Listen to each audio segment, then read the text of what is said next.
মায়েরা, বুবুরা, খালারা, আপারা, আব্বাজানেরা, আপনারা যদি মমতা ব্যানার্জিকে ভোট না দেন, তাহলে বিজেপি যদি ক্ষমতায় চলে আসে, তাহলে এনআরসি করে আপনাদেরকে বাংলাদেশ পাঠিয়ে দেবে, পাকিস্তানে পাঠিয়ে দেবে। একটা ললিপপ দিতে হবে। দীর্ঘ সদ্য বিবাহিতা তাকে সেখানে নিয়ে যাবে। এটা মক্কা হলো, মক্কা হলো। মুসলমানরা মেনে নেবে? তোয়া সিদ্দিকি মেনে নেবে? সিদ্দিকুল্লাহ মেনে নেবে? ববি হাকিম মেনে নেবে? মমতা ব্যানার্জিকে যেহেতু পুরীর জগন্নাথ মন্দিরে ঢুকতে দেয়নি, উনি বলেছিলেন আমি সাত্বিক ব্রাহ্মণের মেয়ে, তথাপি ওখানে ঢুকতে দেওয়া হয়। বাপের মেয়ে কি হলে, সাত্বিক ব্রাহ্মণের বাচ্চা হলে তুমি লেখো ভাঙানি পর জ্বালানি, ঘর ভাঙানি পর জ্বালানি।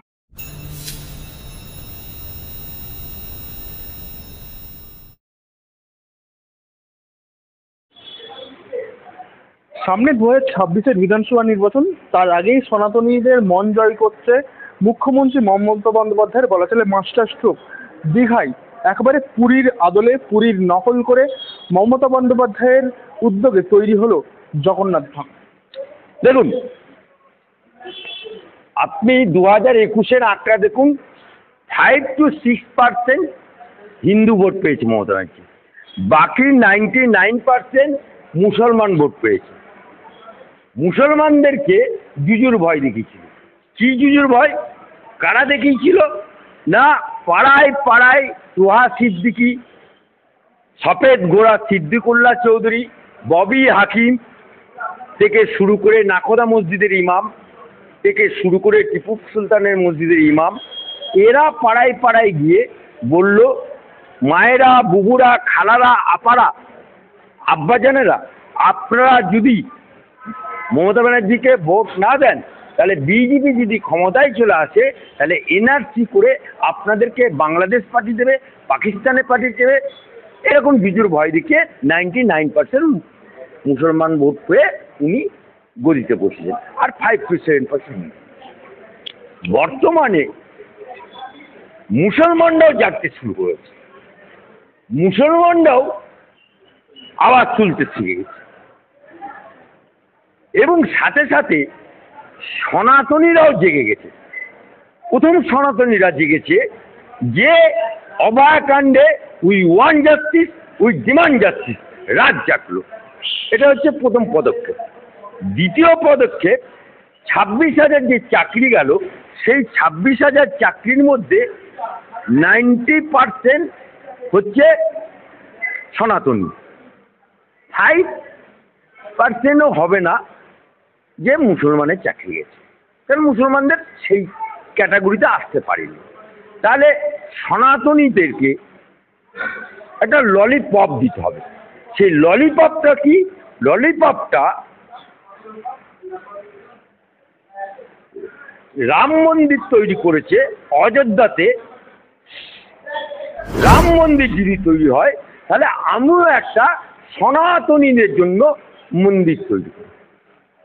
দীঘাতে যে মন্দিরটা তৈরি করেছে, আমি মমতা ব্যানার্জিকে প্রশ্ন করতে চাই, হাইকোর্টের অ্যাডভোকেট আলী আব্দুল চান, যে আপনি যে মন্দিরটা তৈরি করেছেন, মন্দিরের উপরে লিখুন যে দীঘার জগন্নাথ দেবের মন্দির এবং তৈরি করা হলো রাজ্য সরকারের কোষাগার থেকে। এই কথাটা আপনাকে লিখতে হবে। যদি বাপ্পের বেটি হবে, তাহলে লিখে দেখাবে, তারপরে দেখ কেমন লাগে আমরা দেখিয়ে দেব। এবং সনাতনীদের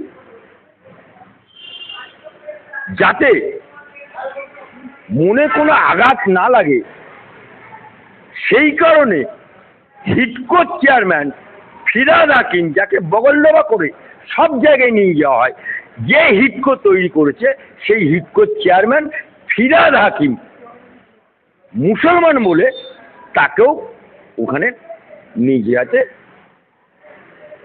পারল না মমতা ব্যানার্জি। সেখানে দিলীপ ঘোষ সদ্য বিবাহিতা, তাকে সেখানে নিয়ে গেল। মমতা ব্যানার্জির এটা একটা হিন্দু পলিটিক্স খেলা খেলি। আমি মমতা ব্যানার্জিকে বা বাংলার, আমি মুসলমান ঘরের ছেলে, বাংলার মুসলমানদেরকে জিজ্ঞেস করতে চাই, ভারতবর্ষের মুসলমানদেরকে জিজ্ঞেস করতে চাই যে মুসলমান ধর্মে হজে যায় কোথায় না আরবে, মক্কায়। সেখানে মক্কায় গিয়ে একটা কালো পাথর আছে, সেখানে প্রদক্ষিণ করতে হয়, হজের যা নিয়ম কানুন আছে সেগুলো পালন করতে। এখন সেই মক্কাতে হজে গেলে, হজ কমপ্লিট করে এলে অনেকে নামের পাশে হাজি লেখে, তবে হজ। এখন যদি সেই মক্কার সেই পাথরটা বা এটাকে নিয়ে এসে মুর্শিদাবাদে তৈরি করে ওই মক্কার আকৃতি নিয়ে ওখানে যদি মুর্শিদাবাদে তৈরি করে গিয়ে যদি বলে এটা মক্কা হলো, মুসলমানরা মেনে নেবে? তো আর সিদ্দিকি মেনে নেবে? সিদ্দিকুল্লাহ মেনে নেবে? ববি হাকিম মেনে নেবে? আর মুসলমান মেনে নেবে? মানতে পারবে না। ঠিক একই কায়দায় জগন্নাথের মন্দির পুরীতে, তার একটা ইতিহাস আছে, তার একটা কৃষ্টি আছে, তার একটা কালচার আছে, তার একটা ব্যাকগ্রাউন্ড আছে, কিন্তু সেটাকে নকল করে মমতা ব্যানার্জিকে যেহেতু পুরীর জগন্নাথ মন্দিরে ঢুকতে দেয়নি, উনি বলেছিলেন আমি সাত্বিক ব্রাহ্মণের মেয়ে, তথাপি ওখানে ঢুকতে দেওয়া হয়নি। ইন্দিরা গান্ধীকেও ঢুকতে দেওয়া হয়নি। মমতা ব্যানার্জিকে ঢুকতে দেয়নি কেন? মমতা ব্যানার্জি সাত্বিক ব্রাহ্মণ বলা সত্ত্বেও, মমতা ব্যানার্জি হওয়া সত্ত্বেও ওখানে ঢুকতে পারেনি, কারণ উনি রেড রোডে নিজে মাথায় ফেট্টি বেঁধে, অর্থাৎ হিজাব পরে তিনি আল্লাহু আমিন, আল্লাহু আকবার ইত্যাদি বলেন বলে, অর্থাৎ মমতা ব্যানার্জির নামের পাশে মমতা বেগম হয়ে গেছে। এই কারণে ঢুকতে দেয়নি। আজকে মমতা ব্যানার্জি এই বেগম শব্দটা উঠিয়ে দেওয়ার জন্য হিন্দুদের সুশ্রুতি দিয়ে ওখানে যে মন্দির করলো, এটা সনাতনীরা মেনে নিতে পারবে? কোন সনাতনী মানবে? পুরীর জগন্নাথ দেবের মন্দির পুরী, কিন্তু সেটাকে নকল করে আজকে যে কীর্তিটা করলো, এটা কেউ মেনে নিতে পারবে সনাতনীরা? আমি প্রশ্ন করতে চাই। সেটা যদি মেনে নিতেও পারে, এইটা কি মেনে নিতে পারবে যেখানে পুরীর নকল করে বলা হচ্ছে সেই পুরীতে যেখানে হিন্দু ছাড়া অন্য ধর্মের মানুষদের প্রবেশ নিষেধাজ্ঞা রয়েছে, সেই জায়গায় যে দীঘার জগন্নাথ ধামে সেখানে যেখানে বলা হচ্ছে পুরীর নকল, সেই জায়গায় মুসলিম মানুষদের ঢোকার প্রবেশ অধিকার আছে? এটাই তো আমার প্রশ্ন, এটাই আমার প্রশ্ন। মাই অ্যাডভোকেট আলী আব্দুল চাঁদ, বাপের বিক্রি হলে,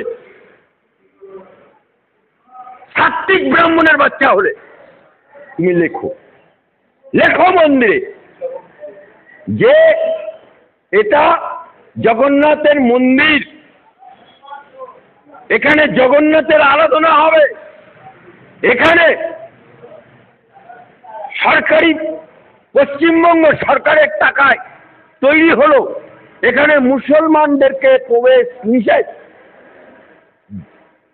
জগীদের প্রবেশ নিষেধ, মুসলমানদের প্রবেশ নিষেধ, যেমন বিভিন্ন অনেক জায়গায় লেখা থাকে। লেখো, লেখো, দেখি কত বাপের বিক্রি। তাহলে তো সূচনার দিনেই ফিরাদ হাকিমকে দেখা হলো ওই মন্দিরে। সূচনার দিনেই ফিরাদ হাকিম, সূচনার দিনে তো ছিল না, আর উদ্বোধনে তো ছিল না, উদ্বোধনে তো ছিল না। অর্থাৎ ঢঙ্গি পিসি সনাতনীদের সাথে ঢং দেখালো, আর যে প্রোগ্রামটা করেছিল সেটা সনাতনীরা ভালো চোখে দেখেনি এবং এটা ফ্লপ প্রোগ্রাম।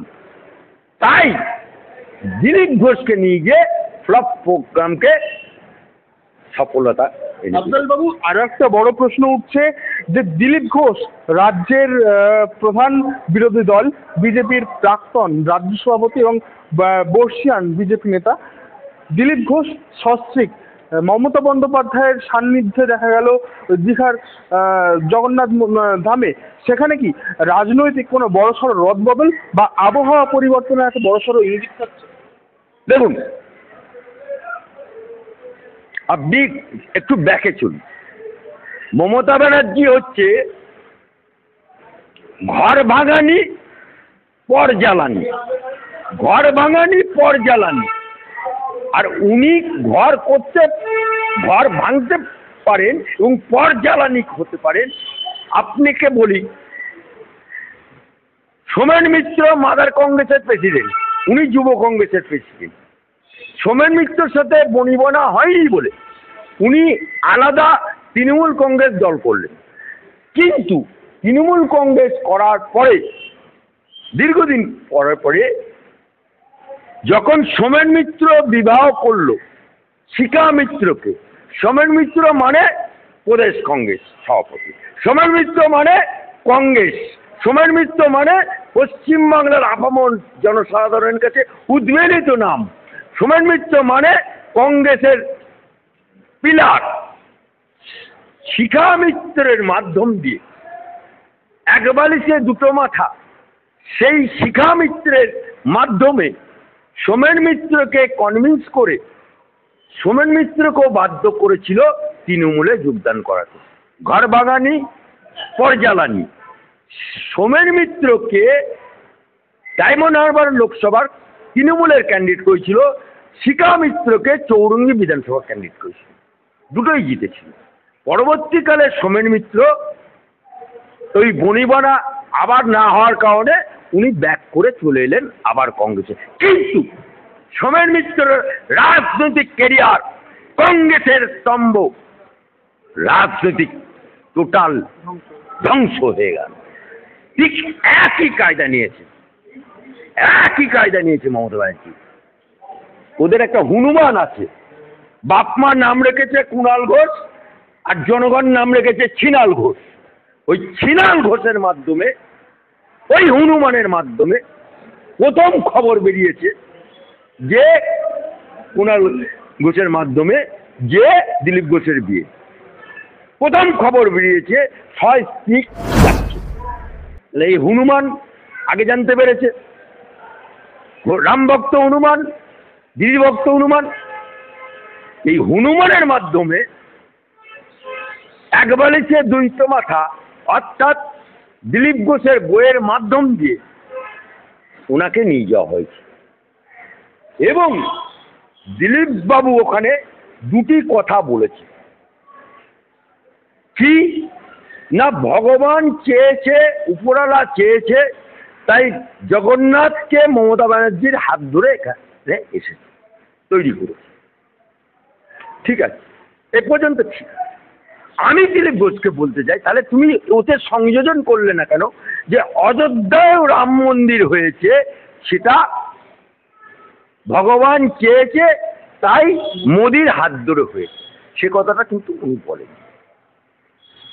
তাই আজকে যে সমালোচনার ঝড় উঠেছে দিলীপ ঘোষকে নিয়ে, দিলীপ ঘোষ যদি দ্বিতীয় সোমেন মিত্র না হয় তাহলে ওয়েল ডান। কিন্তু উনি যদি দ্বিতীয় সোমেন মিত্র হয়ে যায় তাহলে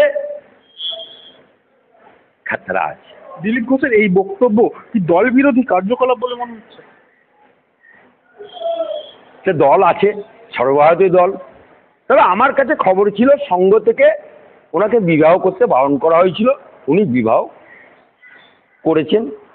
আমার কাছে খবর ছিল যে দল এটা অনুমোদন দেয়নি, তথাপি উনি গেছেন। এখন আমি আদা ব্যাপারী অত বড় জাহাজের খোঁজ রাখতে পারি না।